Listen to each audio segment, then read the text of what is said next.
këtë drejtim si Shumicën e kohës, këtë minutash po e konsumojmë duke komentu fragmentarizimin opozitar. Çka tregon kjo? Si do ta arsyeton sipas jush Kurthi një situatë të ngjashme politike kur vendin do ta përballin zgjedhjet e reja. Çfarë do të thoshte sipas jush Kurthi në arsyetimin e tij që vendi po shkon drejt zgjedhjeve? Si do ta arsyetonte këtë sipas jush? Tash do të çfarë do t'i thoshte publikut?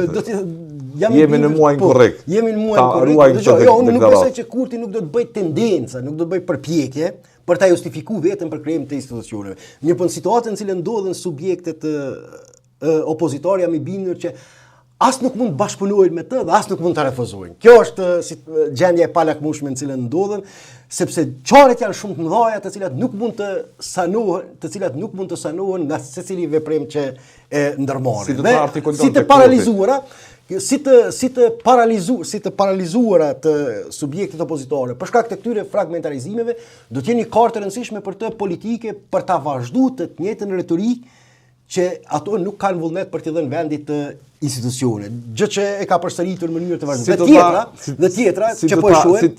Si do t'i drejtoj publikut ose media, zoti Kurthi, kur pyetet kush mban fajin për zgjedhjet e reja. Po ndëgjo ato thonë po mirën vesh në vetë e lemu më marr vesh me një parti tjetër. Dhe tjetra që kanë filluar gjithnjë më të madhe ta artikulojnë duke ashtuar një faj dhe një barë të re subjekteve opozitare si destruktive sa I përket fatit politik të Kosovës, ndonse këto të fundit janë duke operuar më tepër me gazin amerikan, mirë po lëvizja vetëvendosje është duke operuar me një tim tjetër, kemi humbjen e milionave euro nga Bashkimi Evropian dhe kemi parë në mënyrë të vazhdueshme tashmë eksponentët e pushtetit janë duke tentuar që barën dhe përgjegjësinë për këtë disfat financiare të Kosovës, për këtë pamundësi, për shkak të pamundësisë Kosovës për të tërhequr këto fonde nga mungesa e institucioneve funksionale t'ia bartin subjekteve opozitare, sepse të njëjtat nga pasia. Nuk po shihet që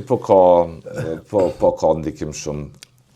Aktualisht. Dëgjoj tash që ne gjatë ditëve vim pasi të konsumohen procedura. Por kjo është leva, kjo është instrumenti që po përdor si kundërvlerë ndaj gazit amerikan. Kjo është besoj unë ka filluar me të madhe sepse subjektet opozitores në këtë drejtim kanë dëshmuar një lloj aftësie taktike, në këtë drejtim kanë dëshmuar që për t'i masku mbase pamundësinë e tyre që të bëhen pjesë bashkëqeverisjes me lëvizje me vendosje, po e përdorin levën e gazit amerikan që nuk mund as t'i rifillojnë negociatat me partinë në pushtet pa e zgjidhur këtë dilemë të madhe strategjike. Gjë është e drejtë në këtë drejtim, larg asaj sepse ti e dim pozicionin tim që Kosova tash pse pushteti mban një qendrim tjetër, ajo është çështje e tyre, mirë po për t'ju kundërvënë këtij lloj pretendimit të opozitës, pushtetin mos më të madhe ka filluar ta mbrojë do thotë tezën, pikpamjen që këto të fundit janë përgjese për shkak të indolencës së tyre, pa aftësisë së tyre që Kosova do thotë po ka humbje enorme, që do të shkon deri në 100 milion euro do të shkon humbja financiare sipas për llogaritjeve dhe kalkulimeve që janë pare të gatshme që BE-ja veç ti derë në kontët financiare të shtetit të Kosovës, por që paraprakisht duhet të plotësohen disa procedura administrative, ligjore tjera që duhet të sinjalizohet Brukselit. Nuk po merr në qeveri, nuk po ndon pushtetin me tjerë, me gjithë kërkesat që ka nga LDK ta zë me PDK.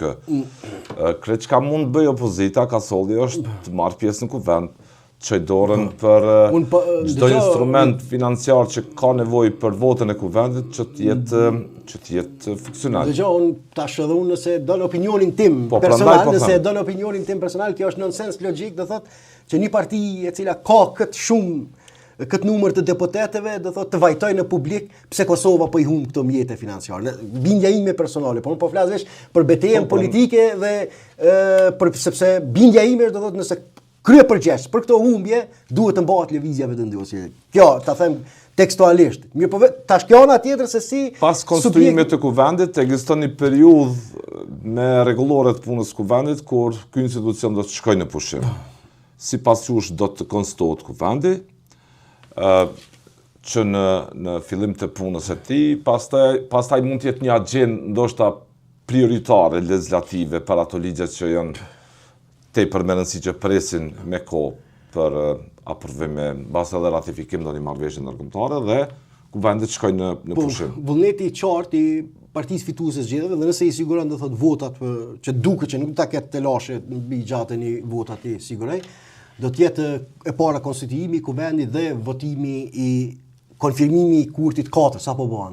Kurti 1 2 3 tash i qeverisë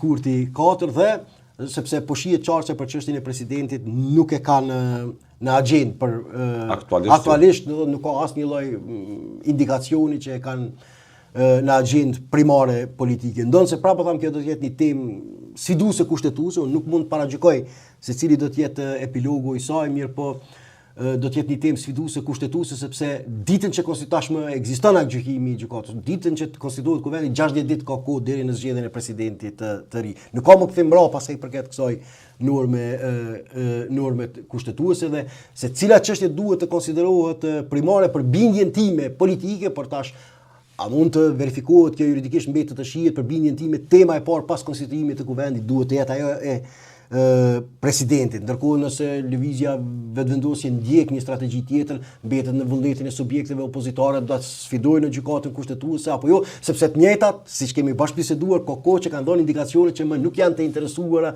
ti adresojnë në gjykatë kushtetuese shkeljet eventuale të pushtetit sepse po ju rikthehet në bumerang politik. Dhe do të thotë pavësinë e tyre politike për të mbrojtur fitoret juridike, tash dëshirojnë ta kompensojnë me abstenim edhe nga njëra prej betejave kryesore të suksesshme që e kanë pasur gjatë kësaj faze.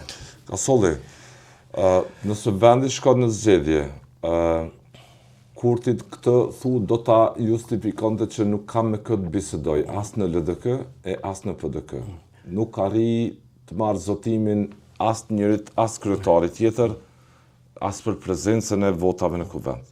Kështu pak a shumë për dallim nga zgjedhjet e shtatërshore. Po, njëra prej do të jetë edhe tema tjera, mirë po njëra prej justifikimeve do të jetë kjo, do thotë që po vazhdojnë shantazhet e opozitës ndaj konstituimit të organeve të reja me qëllim ndaj temës së presidentit. Ndaj temës së presidentit, po gjithë duket qartë që kurti nuk është interesuar ndaj pushtet, as me PDK, as me PDK në tashme për qeverinë, as për kuvend. Ose të ndjek një strategji tjetër siç ja kishte bërë Lidhjes Demokratike të Kosovës, pasi ishte votuar qeveria, më pastaj e kishte ftuar në bashkëqeverisje, por fillimisht siç duket do të sprovoj veten, forcat e veta në kuvendin e Kosovës, dhe më pastaj nuk po jashtohet mundësia që t'i bëhet në një ofertë lidhjes demokratike të Kosovës, në mënyrë që ta sforcojë edhe më tepër narracionin e tij politik mbi domosdoshmërinë e zgjedhjeve të reja, sepse siç kam thënë këtu do të thënë në mandatin e kaluar kurti e çon deri në fund lojën për të shfaqsuar para opinionit publik derisa